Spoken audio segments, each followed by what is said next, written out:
Hoje eu resolvi falar de um tema que eu nunca falei. Sempre eu venho com um tema que eu nunca falei, para vocês verem que a Bíblia é recheada de temas importantes. E eu a considero muito simples. A ponto que nós entendemos vai ficando cada vez mais simples. E esse tema é muito importante, por acaso ele é o nome dessa igreja. O reino de Deus em nós. Então muitas vezes nós ouvimos falar do reino de Deus, mas poucas vezes nós ouvimos uma aula ou uma pregação sobre o reino de Deus. E o reino de Deus, meus irmãos, não é uma coisinha ali, não. Só para você ter noção, a Bíblia cita, pastor Juraci, o termo reino dos céus ou reino de Deus mais de 100 vezes no Novo Testamento. Mais ou menos 120 vezes no Novo Testamento.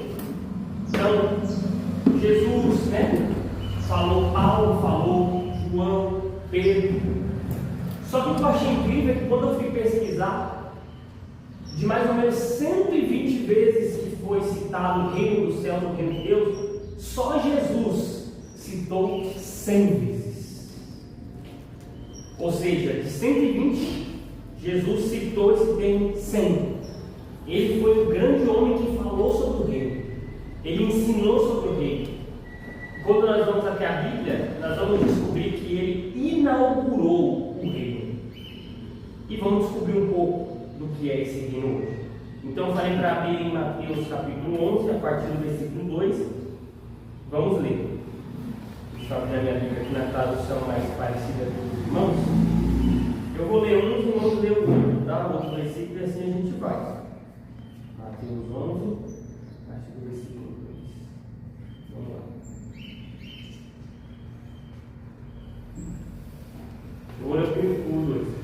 Quando João ouviu no cárcere falar das obras de Cristo, mandou seus discípulos perguntar-lhe, dizendo-lhe: eis tu aquele que havia de vir, ou esperando outro? E Jesus respondendo disse: ide, anunciai a João, que estáis ouvindo e vendo.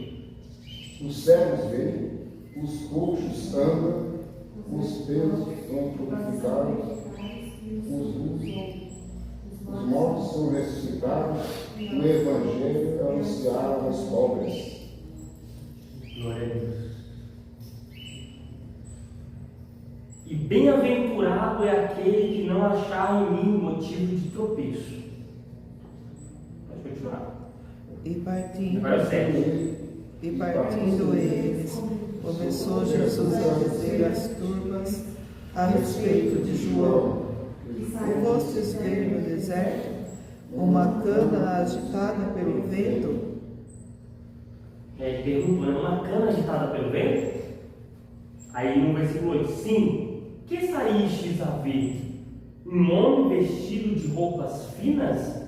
Ora, os que vestem roupas finas assistem nos palácios reais. 9. Mas então que fostes ver um profeta? Sim, vos digo eu, e muito mais do que profeta. Glória a Deus. Este é de quem está escrito, João Batista: eis aí eu envio diante da tua face o meu mensageiro, o qual preparará o teu caminho diante de ti. Em verdade vos digo que, entre os que fui nascido de mulher, não apareceu alguém maior do que João Batista, mas aquele que é o menor no reino dos céus é maior do que ele.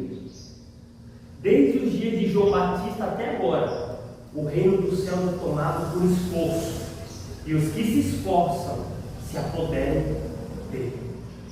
Porque todos os profetas e a lei profetizaram até João. E se o quereis reconhecer, ele mesmo é o Elias que havia de vir. Quem tem ouvidos para ouvir, ouça. Irmãos, eu tinha preparado uma aula sobre o tema do reino dos céus. Eu vou continuar essa aula, só que eu vou mudar a forma de trazer.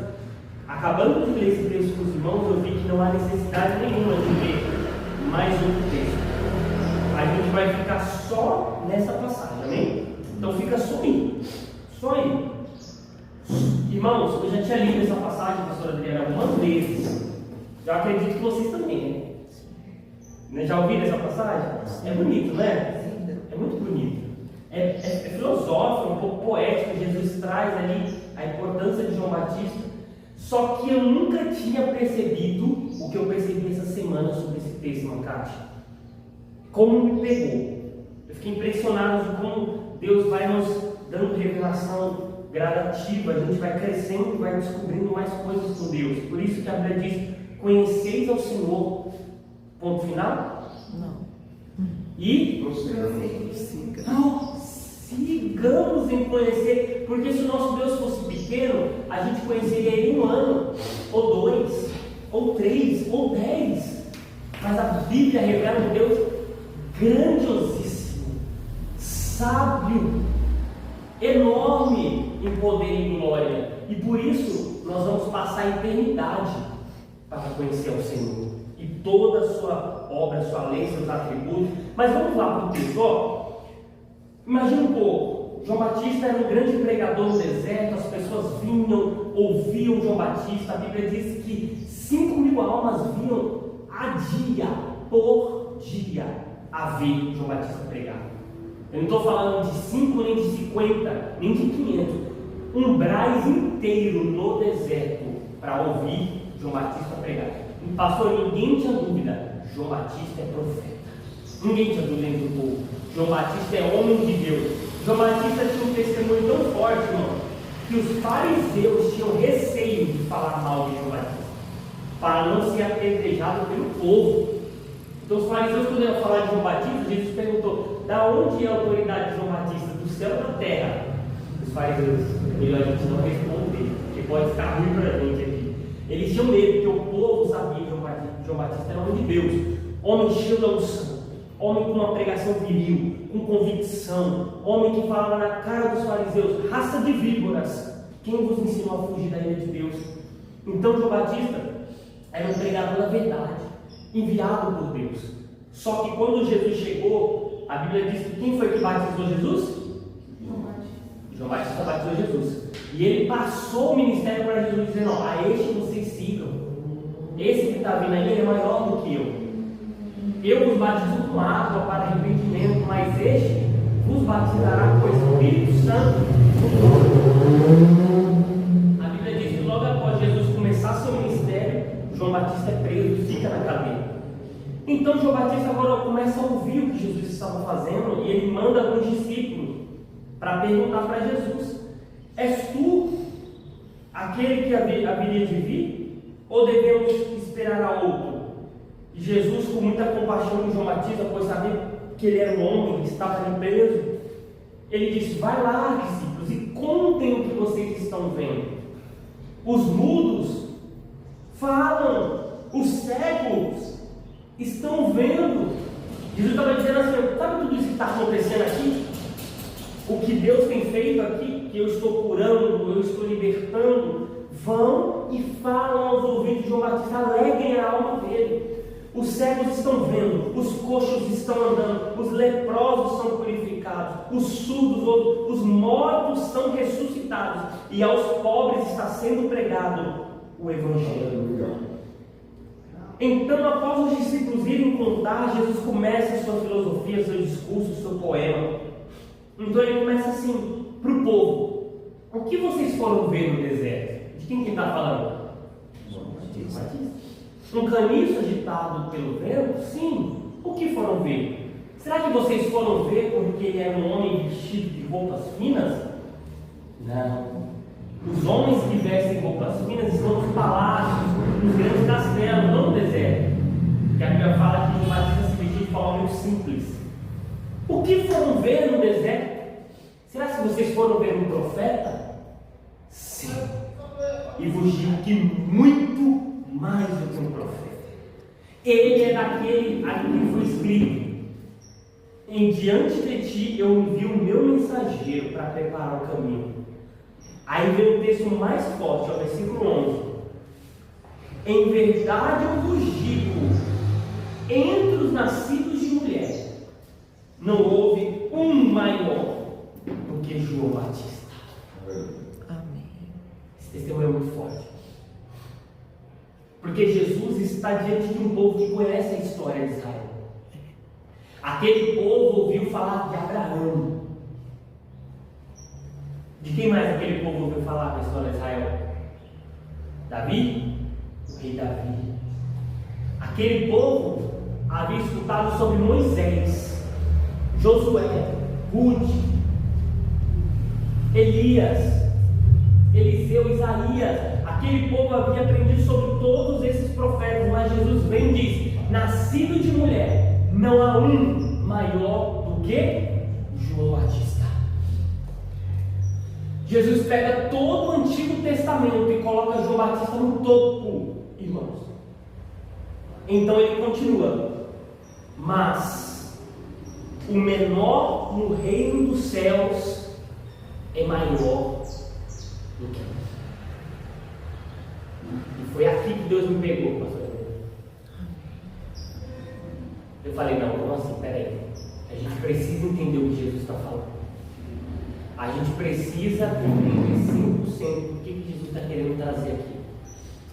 Mas o menor no reino dos céus é maior do que o maior nascido de mulher. Então eu fui estudar a fotografia, eu fui pesquisar, eu fui a fundo. Então eu percebi aqui uma verdade importantíssima, irmão. Aqui Jesus está declarando a mudança dos tempos. Aqui Jesus está declarando uma transição poderosa entre a antiga aliança de Deus e a nova aliança de Deus. E o que a gente precisa entender é o que existe nessa nova aliança de Deus. João Batista, ele é a transição, ele é a mudança. Quando Jesus compara, a gente começa a ler, continua o versículo comigo. Versículo 12. Desde os dias de João Batista até agora. Quais são os dias de João Batista? Foi há poucos anos atrás. Alguns aninhos João Batista estava pregando no deserto, agora eu cheguei. Desde os dias de João Batista até agora, o reino dos céus é tomado por esforço, e os que se esforçam se apoderam dele. Ou seja, Jesus está falando, em João Batista começou um novo tempo até agora, e de João Batista para trás era outro tempo. Qual que foi essa mudança? O que aconteceu? Jesus chegou para o novo reino. Jesus chegou, aquele que havia sido prometido desde Moisés, e todos os profetas profetizaram: o Cristo virá, o Filho de Deus será enviado, o ungido de Deus virá, e quando ele vier à terra, ele mudará todas as coisas. Jeremias profetizou: eis que farei com vocês uma nova aliança. Nessa nova aliança o Espírito habitará dentro de vocês. Nessa nova aliança eu colocarei dentro de vocês o meu temor, para que vocês nunca se afastem de mim. Nessa nova aliança vocês andarão perto de Deus. Deus estará dentro de vocês. Emanuel, Deus no meio de vocês. Então, Jesus veio trazer algumas mudanças, irmãos, e foi isso que me pegou, essa importância da nova aliança. Quando eu fui estudar, eu comecei a perceber: pera lá, Jesus está querendo trazer uma mensagem muito importante aqui. Ele está querendo dizer que nessa nova aliança, o cristão mais fraco, o cristão mais débil, mais capenga, com um pé na igreja, um pé no mundo, nessa nova aliança, o menor no reino dos céus, o menor, ele é maior do que o João Batista. Esse João Batista que a gente tanto fala, homem de Deus, esse Abraão está tudo abaixo, Davi abaixo, Moisés abaixo. Isso me pegou muito, porque são palavras de Jesus, pastor. Essa passagem que nós lemos aqui atrás, faltando um pouquinho atrás, quando João mandou perguntar se era mesmo Cristo, ele estava em dúvida que era Jesus mesmo ou não? Ah, boa pergunta. Né? Porque aí é ele mesmo que Cristo espera mesmo. Só que a resposta de Jesus foi diferente. Ele falou, não sou eu mesmo, não.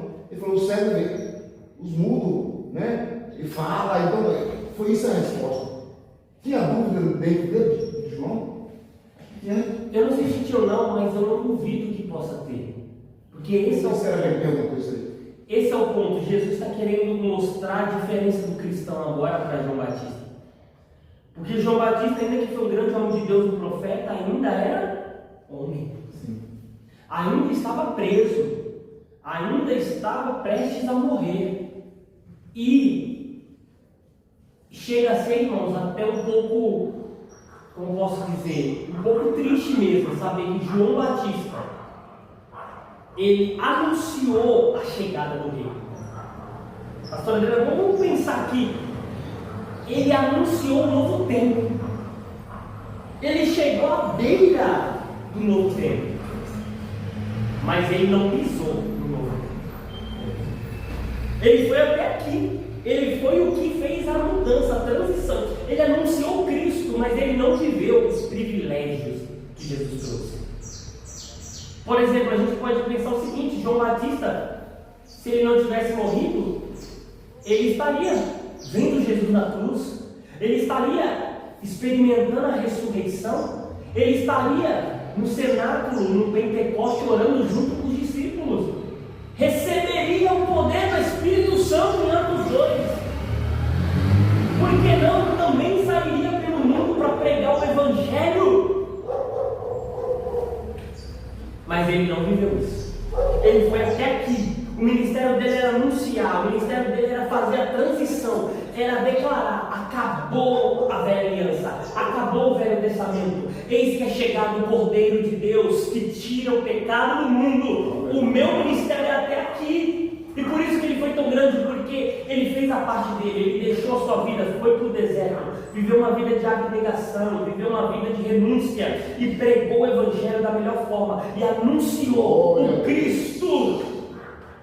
Batizou Jesus, e aquele batismo representava João Batista, o Velho Testamento, Jesus, a nova aliança de Deus com os homens. E a pergunta é: o que há nessa nova aliança de tão grande? A pergunta é: o que é o reino dos céus de tão importante, a ponto de Jesus pegar João Batista, Abraão, Davi, Moisés e colocar todos eles debaixo e pegar a igreja de Deus, os crentes, até o cristão mais fraco, e dizer: esse cristão mais fraco na nova aliança está acima de qualquer homem na velha aliança? Não sou eu que estou falando, foi Jesus que declarou isso. Meus irmãos, isso me pegou, porque eu falei: meu Deus do céu, se o próprio Jesus está dizendo que o cristão mais fraco do Novo Testamento, da Nova Aliança, ele é maior do que João Batista, eu me pergunto: aonde está esse poder da Nova Aliança na minha vida? Eu me pergunto: aonde está esse reino do céu na igreja dessa geração? Eu me pergunto: aonde estamos errando? É como se Jesus estivesse dizendo: está chegando uma herança tão grande aqui para a igreja, está chegando um poder tão grande, um acesso tão grande, benefícios, riquezas espirituais tão grandes, que a igreja vai ser tão poderosa. E eu me pergunto: aonde está essa herança na igreja? Por que não temos acessado? Por que muitos cristãos não têm vivido esse poder? Será que é porque eles não sabem o poder que tem debaixo dos joelhos? Será que é porque eles não entendem aquilo que foi vencido na cruz? Será que é porque eles não entenderam o poder de Cristo e da sua ressurreição sobre nós? Será que eles não entendem aquilo que é aguardado em Cristo para a igreja? Será, se não compreendemos, será se a nossa visão não foi aberta? Da onde está vindo essa miséria espiritual, sendo que Cristo tem riqueza no Novo Testamento para nós, irmãos? Isso me pegou tão forte, irmãos, porque eu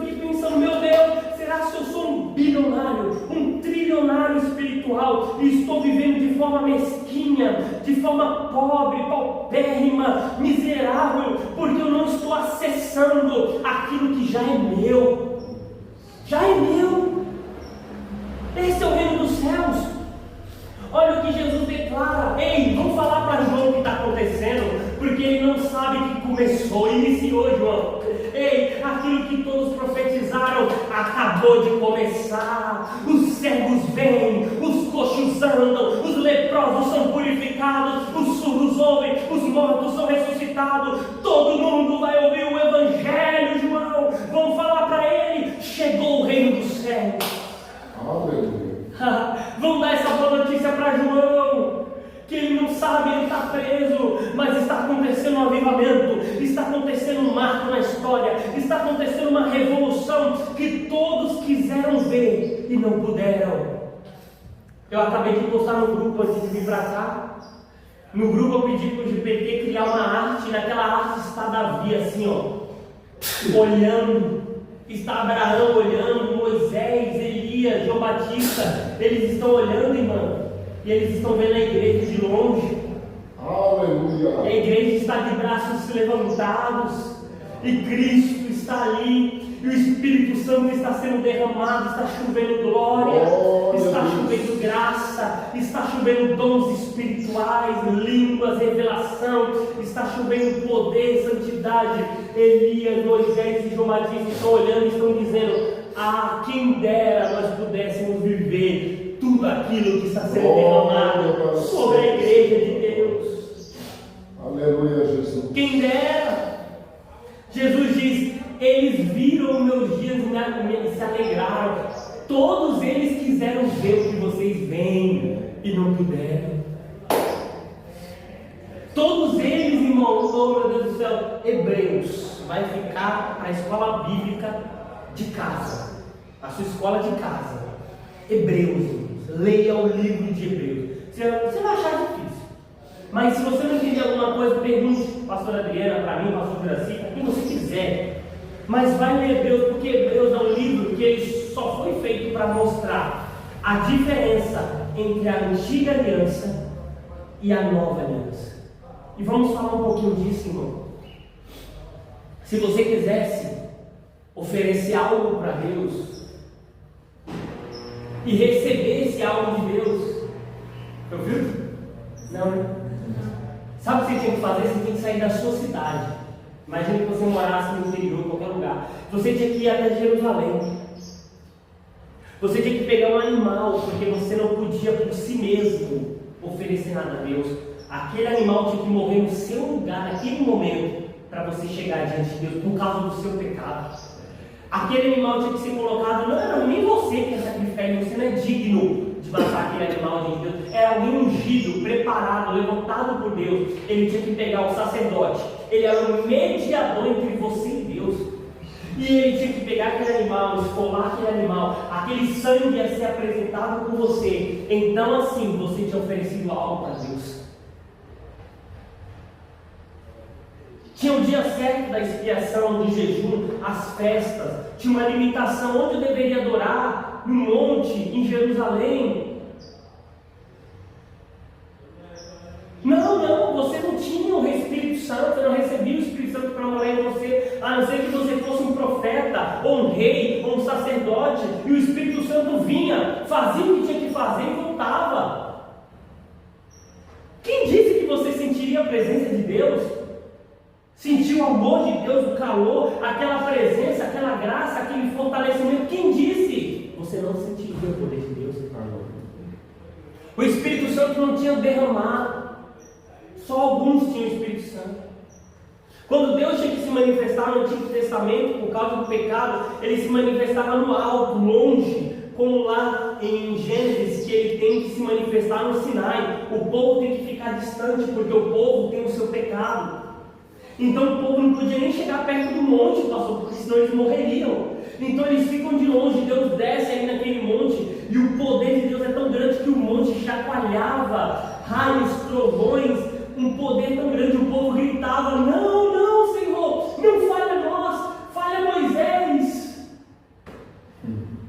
E antes de eles verem Deus, eles tinham que se purificar e se lavar, e em várias vezes, e eles tinham que se santificar por 3 dias. Não havia acesso entre Deus e os homens. O pecado ainda imperava. Deus criou leis, sacrifícios para que o povo ainda tivesse alguma comunicação, algum relacionamento. Não tinha como os homens terem um relacionamento direto com Deus como hoje em dia. Não tinha como, porque o pecado ainda estava reinando. Mas Jesus chegou. Aleluia. Gabriel, e daí que Jesus chegou? O que ele veio? Só porque ele veio mudou tudo? Não.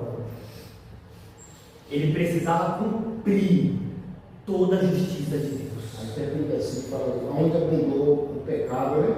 Era o pecado. A graça veio superabundou. Então aí entrou a graça, né? Onde abundou o pecado, superabundou a graça. Paulo está dizendo assim, onde todo aquele pecado abundou, a graça de Deus, o favor de Deus superabundou, só que ela não veio do nada.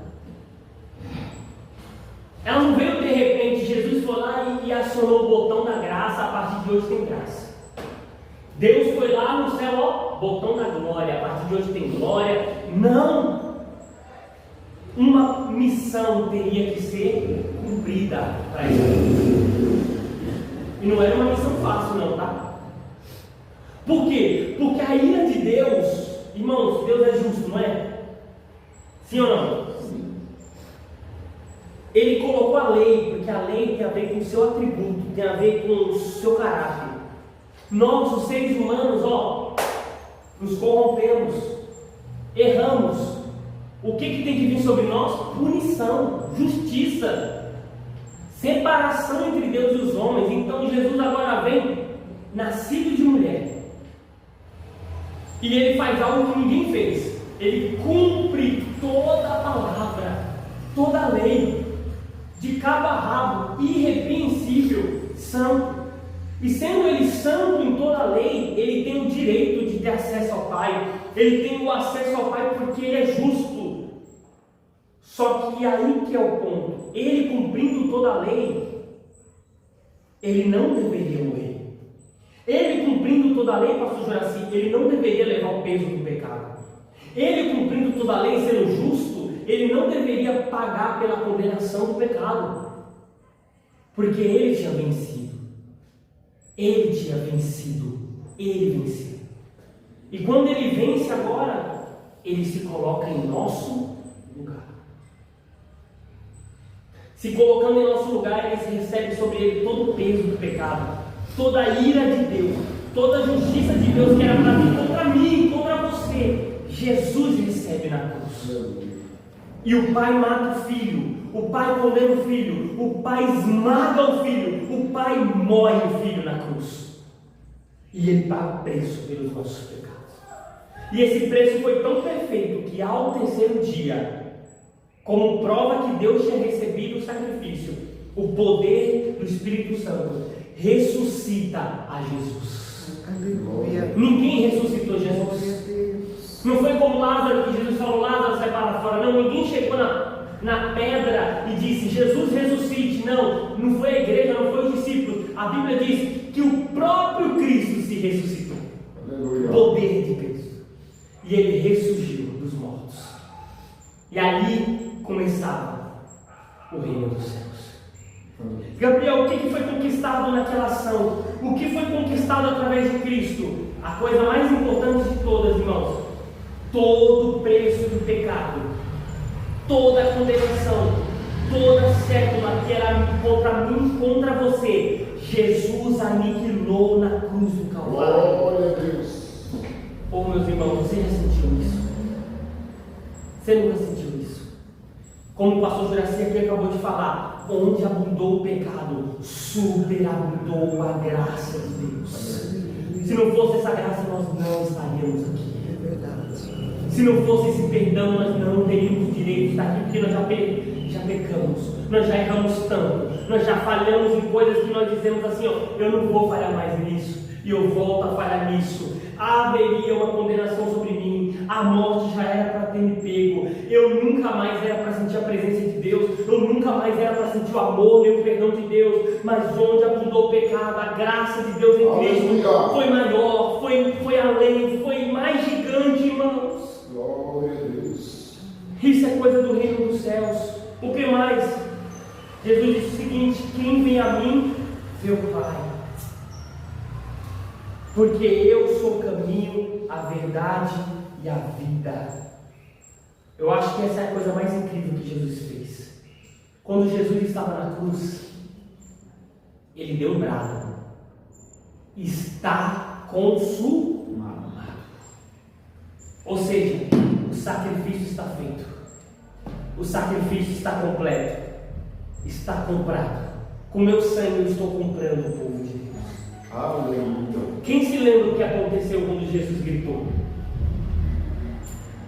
Vou dar um tempo para vocês pensarem. Quando pega Escureceu. queimando?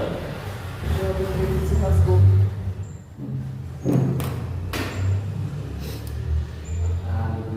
Teve terremoto, escureceu.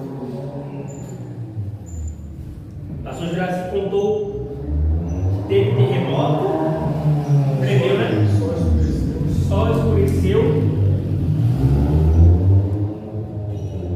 E a pastora Adriana fala uma coisa mais importante que aconteceu de tudo.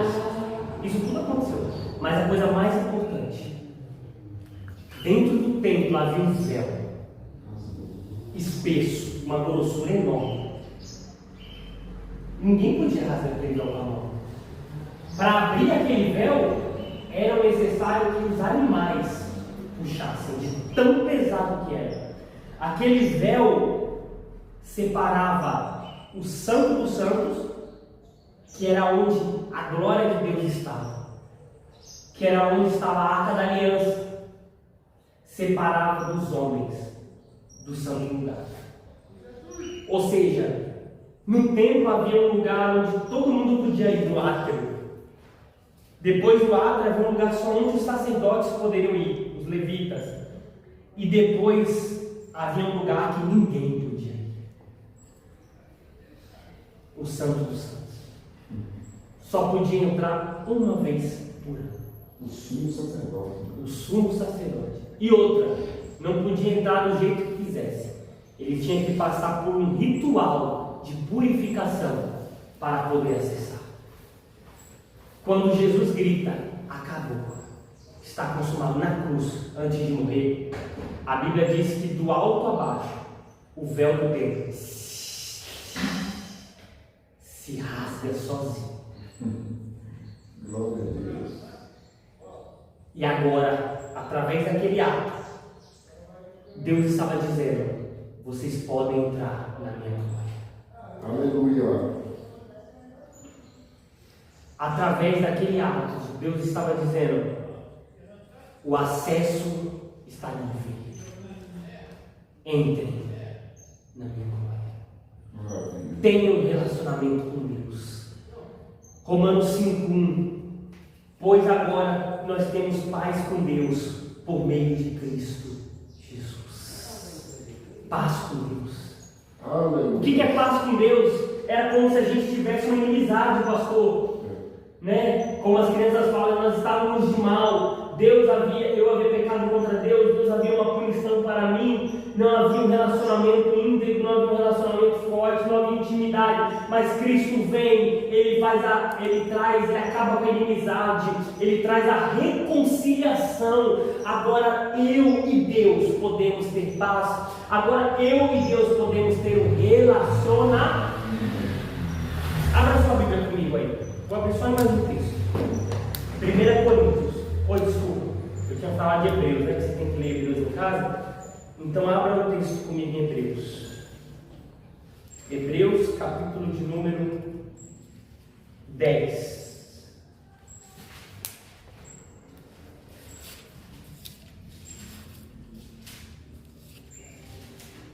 Versículo de número... Lê o 19 para mim, do 19 ao 21, quem pode ler? Se eu não estiver errado.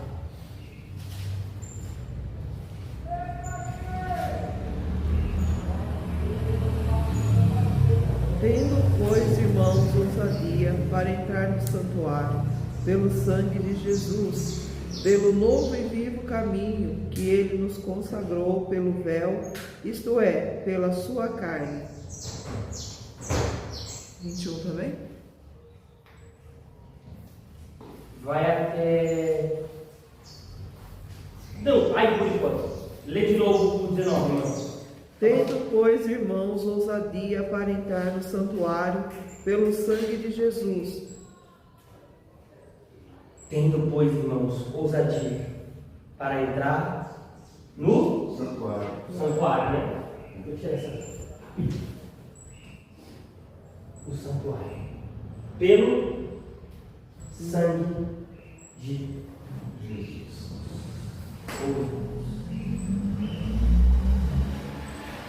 Imagina comigo agora o escritor que escreveu o texto de Hebreus, inspirado pelo Espírito Santo, olhando nos seus olhos agora e dizendo: irmandade, tenha ousadia. Quem que é ousado? Juliana, tenha ousadia. Para que eu estou com ousadia? Para entrar no Santo dos Santos agora. Glória. Pelo sangue de Jesus.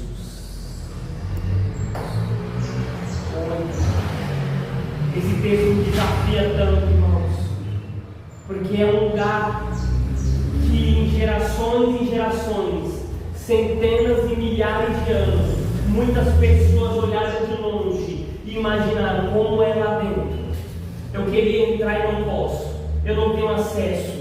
O que acontece lá, onde Deus se manifesta, o que eu posso sentir ali, o que eu posso entender ali, o que eu posso experimentar lá dentro, mas eu não posso, eu quero, mas eu não posso, a lei não deixa. E agora, de repente, através de um sacrifício da sua carne, do sangue de Jesus derramado na cruz do Calvário, o escritor inspirado pelo Espírito Santo chega para cada um dos crentes, para o menor crente que seja, o menor no reino dos céus, ele diz: ei, tenha ousadia agora, pois está liberado o acesso, o véu do templo se rasgou, entre no Santo dos Santos, pelo sangue de Jesus Cristo, contemple a glória, contemple a Deus, conheça a Deus, viva a Deus, pois o acesso está livre. Entre, o que está esperando? Não tem mais véu, não tem mais separação entre Deus e os homens, não tem mais nada, não tem mais obstáculo. Todos os muros foram caídos por terra, todas as muralhas caídas pelo chão, todas as correntes foram quebradas, o acesso está livre, Deus está disponível, humanidade. Conheçam ao Senhor, experimentem sua glória, recebam do seu Espírito, vivam o seu reino. Trabalha tanto na mão da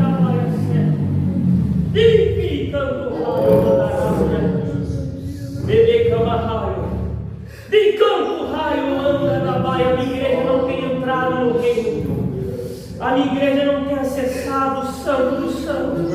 Oreb, canto raio andaraia. Como a igreja de Laodiceia está miserável, cega, pobre, nua, eis que vos digo: vinde a mim, comprai de mim ouro refinado no fogo, comprai de mim vestes para que te cubra da tua nudez. Ei, comprai colírio para que enxergues e veja. Aleluia. Oh Jesus. Oreb, canto raio andaraia. De canto raio andaraia. É como se a igreja tivesse uma herança incalculável, mas ela não tem acessado a herança. É como se a igreja tivesse liberado tanto poder, tanta unção. Ei, os cegos viram o tempo de Jesus e vêm ainda hoje pelo poder da igreja. Os coxos ainda vão andar pelo poder da igreja. Aos pobres e ao mundo inteiro será pregado o evangelho do reino de Deus, porque a igreja está aqui e ela não está como uma noiva abandonada, ela não está como uma noiva caindo aos pedaços, não, largada, não. É uma noiva cheia de joias, é uma noiva bela, é uma noiva bem vestida, é uma noiva cheia do Espírito Santo, é uma noiva santificada pelo sangue do Cordeiro. Glória a Deus. Oh, meu Deus do céu.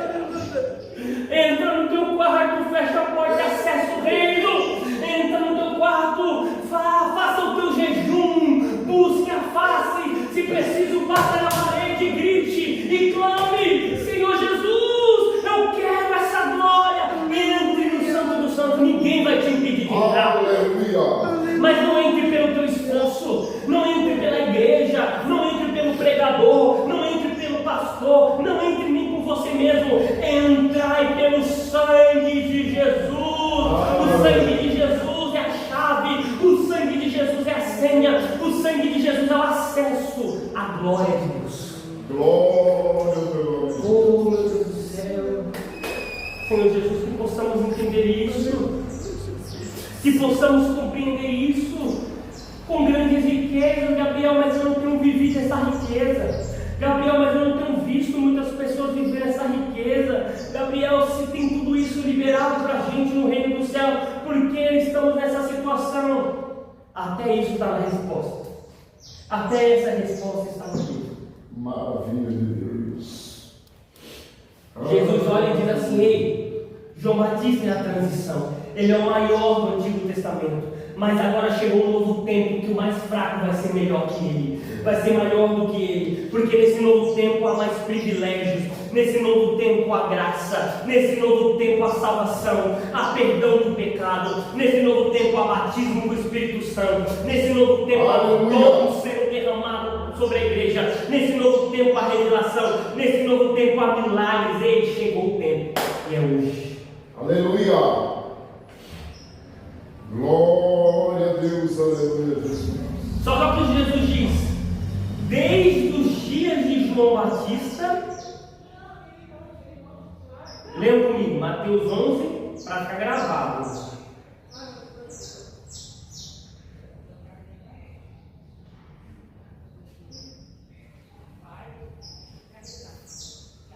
Versículo 12. Leia, pastor. Desde os dias de João Batista até agora se fez violência ao reino dos céus, e pela força se apoderam dele. Como está na sua tradução, Júlio? E desde os dias de João Batista até agora o reino dos céus é tomado à força e os violentos o tomam de assalto. Olha a minha, mas vocês vão entender. Desde os dias de João Batista até agora, o reino dos céus é tomado por esforço. Um falou violência, o outro a força e o outro esforço. E os que se esforçam, os que usam de violência, se apoderam dele, o tomam de assalto.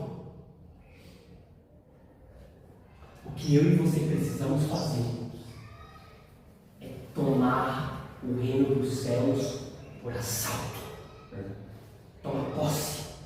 Se apoderam. Glória a Deus. Vem. É ir e pegar. Só que tem um verbo aqui, ó, nesse texto, que faz toda a diferença. E esse é o ponto que vai nos diferenciar. Esse é o ponto que vai mudar tudo. A pastora Adriana, acabamos de ler o mesmo texto. E desde os dias de João Batista até hoje, o reino dos céus é tomado por força, esforço e violência. E os que se esforçam se apoderam, o tomam de assalto.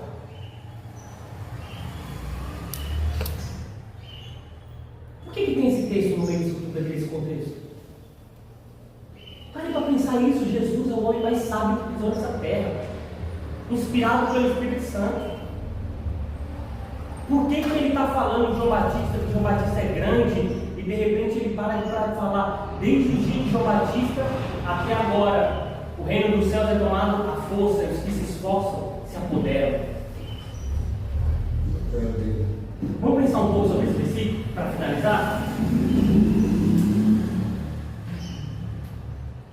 Desde os dias de João Batista significa o quê?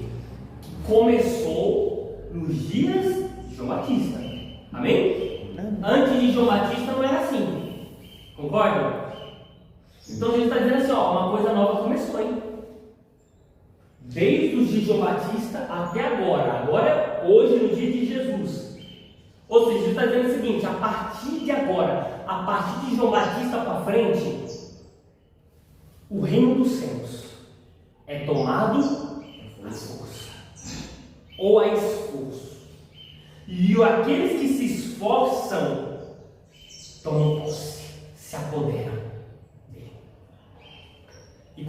reino dos céus, eu vou lembrar, irmãos. Jesus citou 100 vezes o reino dos céus para explicar o que é o reino dos céus.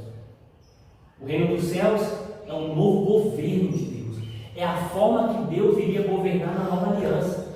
É a forma que Deus iria trabalhar junto ao seu povo na nova aliança. Como a gente já falou aqui, a graça seria derramada, o perdão seria completo, o Espírito Santo derramado sobre toda a carne, o batismo do Espírito Santo, o empoderamento dos cristãos, os discípulos teriam poder, os filhos de Deus teriam um novo relacionamento, como acabamos de falar agora, pastor, haveria acesso a Deus, acesso à glória de Deus, ou seja, tudo isso, os dons espirituais, o poder da unção do Espírito Santo sobre cada um de nós, os milagres, cegos vendo, mudos falando, surdos ouvindo, coxos ficando sobre os pés, até mortos ressuscitando.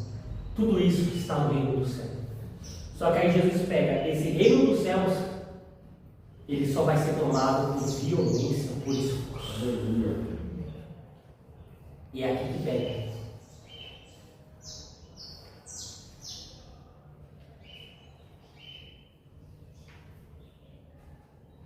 A igreja precisa se esforçar. Eu preciso me esforçar. Aleluia. O texto no original, ele é tão forte, ele não é um esforçozinho, né? Vou me esforçar para pegar isso aqui. Esforcei para pegar. Às vezes eu acho que nem precisa me esforçar. E na academia eu levanto 100, 200 quilos, né? Isso aqui para mim. Imagina, o texto no original faz um esforço, pastor Brasil. Aquele esforço. Imagina que o senhor está naquele dia que trabalha na cana, né?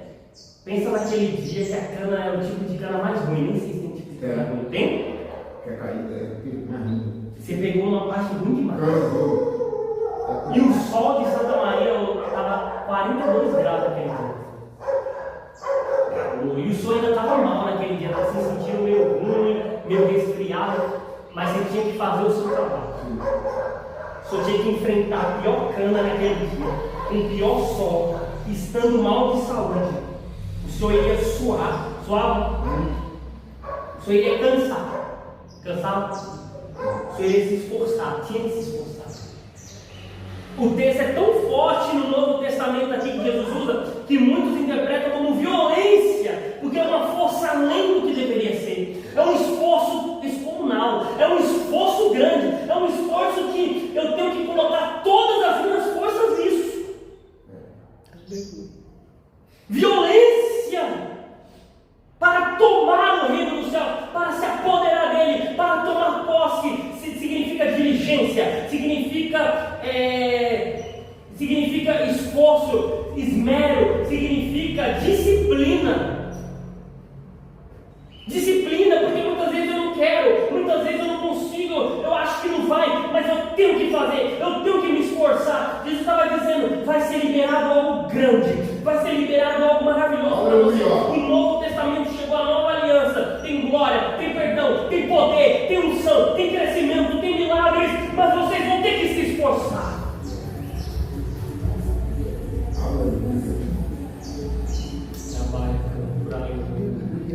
Mas vocês vão ter que se esforçar, vocês vão ter que suar, vocês vão ter que pagar o preço, vocês vão ter que falar como Paulo, irmãos, e tudo isso que eu estou dizendo, Paulo viveu, Pedro viveu, os apóstolos viveram, porque eles entenderam de Cristo, então eles entenderam a mensagem. Paulo diz, eu não lutei, eu não trabalhei menos do que nenhum dos apóstolos, eu fui além, eu sofri naufrágio, eu padeci em jejum, eu fui perseguido, eu sofri açoites, muitas vezes em oração pela igreja, de dia e de noite, sofri com dores de parto, eu fui para lá, eu fui para cá, eu fiz o meu trabalho, eu fiz a minha obra, mas por outro lado, eu vivi avivamentos, eu vi mortos ressuscitarem, eu vi vidas sendo ganhas para Jesus, eu vi a cidade de Éfeso, a cidade com mais magia negra que tinha, queimando seus livros, a praça pública, declarando que só Jesus é o Senhor. Eu vi mudos falarem, cegos verem, eu vi coxos andarem, eu anunciei o Evangelho, eu vivi no poder do Espírito Santo. Santo, eu alcancei vida, igrejas foram fundamentadas, o Evangelho avançou sobre o mundo. Aleluia. Porque em mim operou a morte de Cristo, mas em vocês que ouvem a pregação, operou vida e vida em abundância através de mim. Oh, essa questão de que mais mexeu comigo.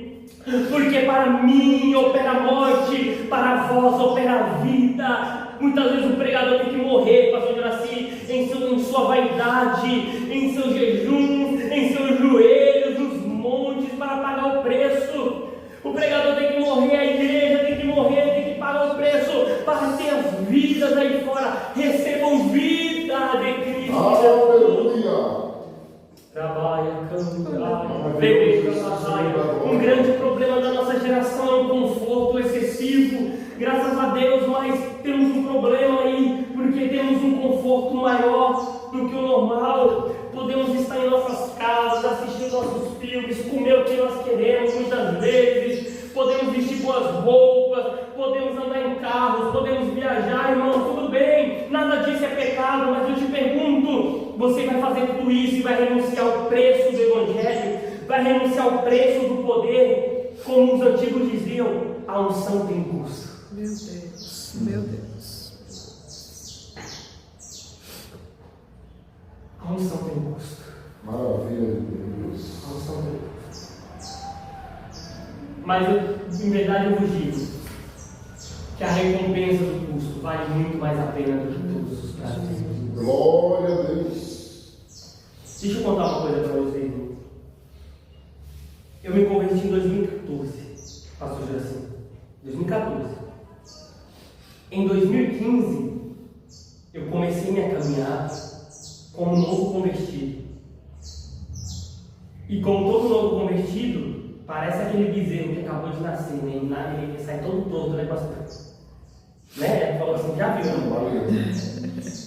Um bezerrinho acabou de nascer, não sabe nem dar direito trabalhando.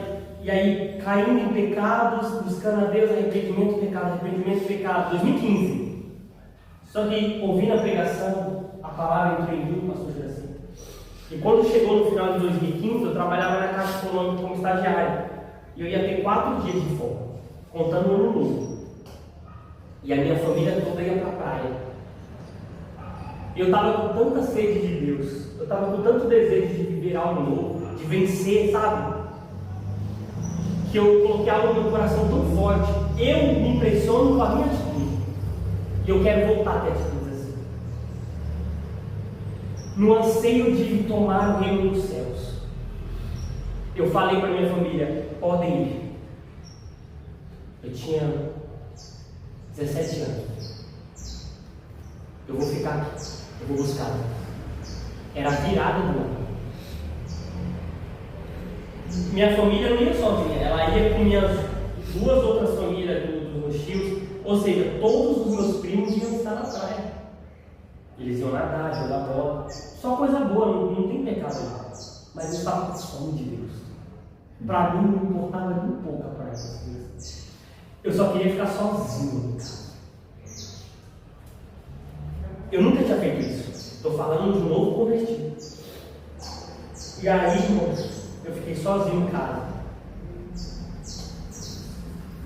Na virada do ano, 2 dias, eu decidi. Eu vou passar todos esses dias em jejum. Nunca tinha feito isso. Já tinha enjoado, mas nós estamos orando, pastor. Não vou sair de casa. Todo mundo lá fora, a festa acontecendo, dando novo, eu estava lá. Irmãos, eu me recordo de como foi difícil. Hoje, se eu fizer, não vai ser difícil como foi, porque foi a primeira vez. Coisas estavam quebrando dentro de mim, pastor Juraci. Era como se eu fosse de vidro por dentro, enquanto eu estava naquele jejum, sentindo toda aquela dificuldade, aquela opressão, orando, pedindo para Deus unção, graça, ouvindo louvores e pregação. Durante aqueles 2 dias, foram 2 dias, tão difíceis, eu estou para dizer que, não sei explicar, era tão difícil, e eu chorava, eu orava, eu jejuava, Meu corpo dizia: isso não é normal, você nunca fez isso, mas eu precisava fazer aquilo. Mortificando. E eu fiz aquilo. E por que eu estou contando isso para vocês, irmãos? Isso foi na virada do ano. Quando foi no meu aniversário, dia 18 de janeiro, ali eu plantei, amém, irmãos? Amém. Eu não vi a glória, eu não vi um anjo, eu não recebi um poder sobrenatural. Bom não é jejuar. Bom é ter jejuado, porque depois você come. Quando passou 18 dias era meu aniversário. Nesse meu aniversário, eu estava conversando com uma menina. Como eu falei, eu era novo convertido, eu ainda estava capengando. Tinha passado 18 dias, eu estava conversando com uma menina, e esse dia do meu aniversário eu fui ficar com essa menina. E eu fiquei com essa menina. E aí eu voltei andando, mais ou menos dava uns 30 minutos andando da onde eu estava com ela. No meio do caminho, pastor Juraci, Deus me perdoe. No meu aniversário de 18 anos. Eu nunca vou esquecer isso. No meio do caminho, pastor Juraci. Era mais ou menos 8 ou 9 horas da noite. Veio um arrependimento tão grande no meu coração. Imagina com 18 anos andando 8 horas da noite no meio de todo mundo, chorando de soluçar. No meio da rua. Eu não conseguia parar de chorar. Eu chorava, porque eu orava, não deu nem para chegar em casa. Eu chorava dizendo: Deus, eu quero uma nova vida. Eu não quero mais isso. Eu quero viver o que o Senhor tem para mim. Eu quero uma nova história. Eu quero um novo tempo. Eu quero viver o que o Senhor tem para mim. Nisso, eu falei que era a virada do ano. Já tinha começado o ano de 2016. E eu nunca vou esquecer. E eu sempre falo isso, pastor Juraci.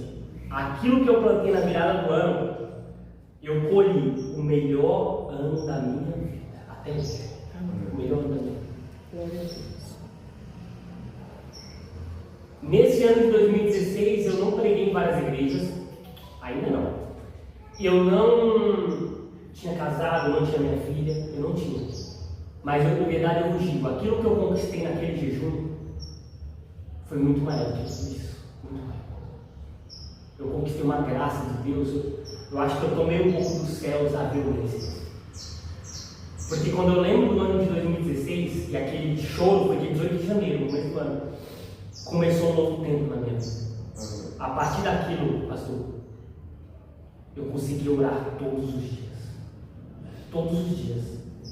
Isso eu não estou falando para a minha glória, porque eu estou confessando diante de vocês que hoje eu não oro como orei naquele ano em pé. Deus me deu a graça de conseguir. Deus me deu a graça de ter força espiritual. Eu não pregava, mas eu não perdi um ciclo de oração. Eu não perdi uma consagração em igrejas que nem era minha. Naquele ano eu colocava no calendário, antes do mês começar, todos os dias que eu ia jejuar e os dias que eu poderia descansar, comer. Todos os dias, era tudo programado, eu seguia a linha. 3 dias de jejum, 2 dias de descanso. 1 dia de jejum, 4 dias de descanso. Eu orava todos os dias, 2, 3 horas por dia. Amém. E por que eu estou falando isso? Não é só sobre o que eu jejuei, sobre o que eu orei. Porque não teve nenhum ano que eu senti Deus tão perto de mim. Glória a Deus. Porque não teve nenhum ano que eu senti tanta alegria. Alegria. Eu me lembro que nesse ano eu usava um tênis que era um pouco rasgado, eu não tinha muitos tênis, eu não tinha roupa. Eu larguei o trabalho, isso é importante, nesse ano de 2016 eu larguei o trabalho porque eu queria buscar Deus, eu fiz isso. Eu tinha 18 anos, eu ainda não me arrependo porque eu podia fazer isso naquela época. E nesse mesmo ano de 2016 eu fui batizado com o Espírito Santo. E a gente viveu cerca de um pequeno avivamento, porque teve um congresso, a Juliana vai lembrar, foi o congresso que a gente usou cinza com vinho.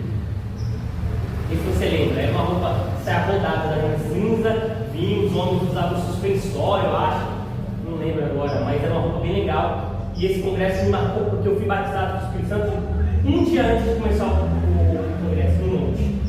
E aí aconteceu o congresso. Depois que aconteceu o congresso, não aconteceu aquilo que sempre acontece com os jovens, que eles oram para o congresso, aí vem o congresso, é uma bênção, depois do congresso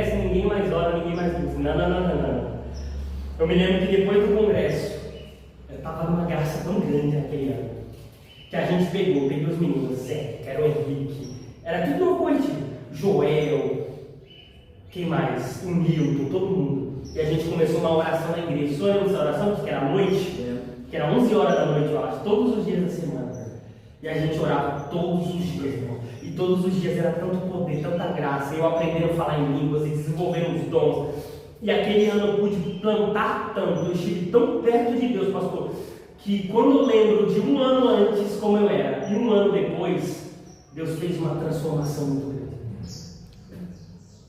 E por que eu estou falando isso? Porque o reino dos céus é tomado por esforço. Então, em 2015, o Gabriel era um jovem novo convertido, ainda capengando na fé. Em 2016, o Gabriel buscou a Deus. Em 2017, eu preguei quase em todas as igrejas do Brasil da Zona Sul. Todas. Em 2 anos. Por que, Gabriel? Porque o reino do céu chegou a você. Porque Deus tem graça para as nossas vidas. Porque Deus tem poder para a gente. Está tudo liberado, irmãos. Tudo liberado.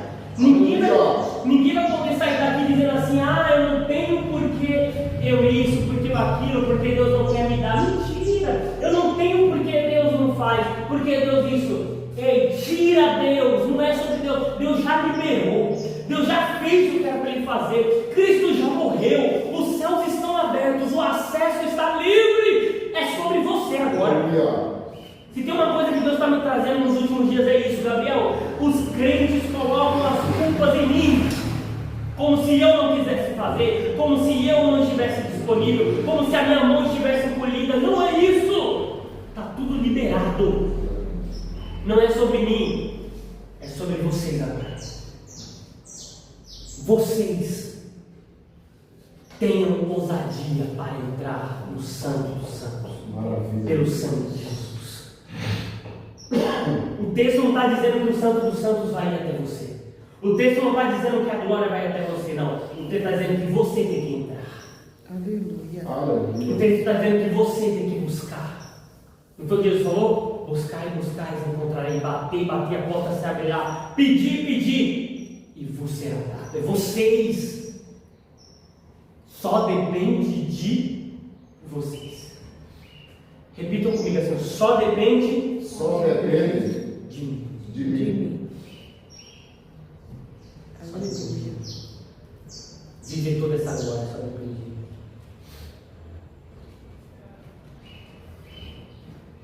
Se um dia vocês olharem para o Gabriel e o Gabriel estiver capengando, e o Gabriel estiver longe de Deus, e o Gabriel estiver desviado, o Gabriel estiver todo errado, lembrem dessa pregação. Vocês vão lembrar que só dependia dele e ele errou tudo. Mas se um dia vocês olharem também e o Gabriel estiver levantando obras missionárias, orfanatos, escolas cristãs, pregando o Evangelho em todos os lugares desse mundo, lembrem dessa mensagem também. E lembrem de assim: só dependia dele e ele fez o que a Bíblia manda ele fazer. Porque Paulo diz assim: ó, em tudo eu trabalhei, em tudo eu fiz, em tudo eu tive sucesso. Mas não eu, a graça de Deus que está em mim. A glória não é do homem, porque o que faz é a graça. Só que ela não faz sozinha. Jesus disse: depende do teu esforço, depende do teu trabalho, depende da tua oração, depende da tua busca, depende do teu jejum. É tempo da gente fazer isso. É tempo da gente suar. É tempo da gente olhar, pastor, todo domingo e me perguntar o que eu fiz essa semana, o que eu trabalhei essa semana e o que eu me esforcei essa semana. Amém? Coloque sobre os pés para a gente fazer uma oração. É tempo de chamar a igreja para os pastores. A responsabilidade é nossa, da igreja. O poder está sobre nós, a unção. E como é lindo ver alguém com unção. Oremos ao Senhor. Senhor Deus, eterno Pai, meu Santo Jesus. Quebra todas as prisões, ó Pai, de nosso Senhor, Pai, através dessa palavra. O reino dos céus está liberado. Arrependemos e cremos, pois é chegado o reino dos céus, disse Jesus. É tempo de nos arrependermos dos nossos pecados. É tempo de nos arrependermos da nossa preguiça, do nosso comodismo, Pai, e com fé e coragem, Pai. Desse dia eu quero viver um novo de Deus. Eu quero entrar no Santo dos Santos, eu quero contemplar a glória. Eu quero viver tudo isso, eu quero jejuar mais do que eu nunca jejuei. Eu quero orar mais do que eu nunca orei. Eu quero viver o novo, eu quero viver os milagres, eu quero viver a salvação dos casamentos, eu quero ver as boas obras sendo feitas por mim e através de mim. Então, Pai, abre os nossos corações, ó Pai. Nos dá fé, nos dá coragem para nos esforçarmos, ó Pai, para com violência tomarmos posse, pois desde os dias de João Batista o reino dos céus é tomado por violência, por esforço, e os que se esforçam vão se apoderar dele, vão tomar posse dele, pois nascido de mulher não há um maior do que João Batista, mas o menor no reino dos céus é maior do que ele. Que essas palavras fiquem em nossos corações, ó Pai, e causem efeito de transformação. Em nome de Jesus. Fique com essa palavra essa semana em seu coração, amém?